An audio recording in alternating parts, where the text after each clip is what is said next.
Hello दोस्तों, चलिए आज हम देख लेते हैं ट्रांसपीरेशन यानी वाष्पोत्सर्जन का टॉपिक।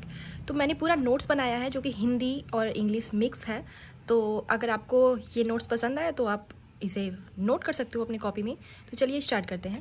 सबसे पहले ट्रांसपीरेशन यानी वाष्पोत्सर्जन। प्लांट रूट से वाटर एब्जॉर्ब किया जाता है जिसमें वाटर 5% ही होते हैं, यानी वाटर 5% ही पौधों द्वारा प्रयोग में लाया जाता है।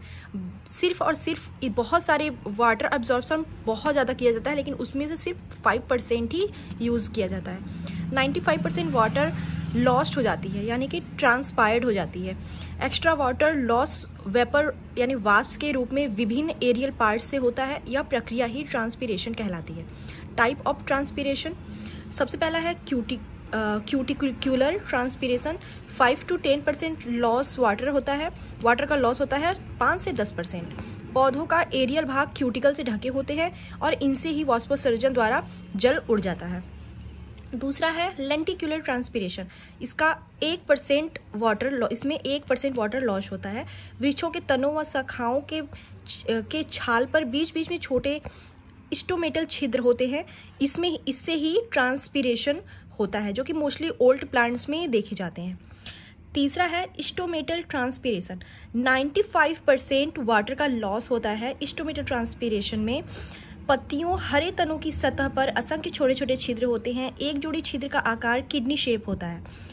इन छिद्रों द्वारा वायु का आवागमन होता है। वायु के संपर्क में जल का वाष्पीकरण होता है। रंध्रों स्टोमेटा से बाहर निकलने वाली एयर या गैस में जल वाटर भी वाष्प के रूप में बाहर निकलता है। इन्हीं स्टोमेटा के द्वारा ही जो है गैस का जो आवागमन है वो होता है। अब कुछ सिग्निफिकेंस है ट्रांसपीरेशन के, वो हम देख लेते हैं। ताप का नियमन, पौधों में जल के परिसंचरण में सहायक। खनिज लवणों के अवशोषण व स्थानांतरण में सहायक। फलों में शर्करा सांद्रता का बढ़ जाना व फल का मीठा हो जाना। वाष्पोत्सर्जन तथा रसारोहण यानी एसेंट ऑफ सैप में सहायक। अतिरिक्त जल के निस्तारण में।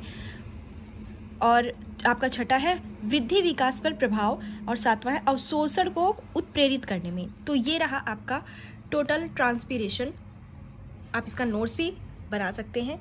बहुत ही शॉर्ट में मैंने लिखा है और बहुत ही क्लियर लिखा है, आपको अच्छे से समझ में आ गया होगा। Thank you so much for watching. Bye bye.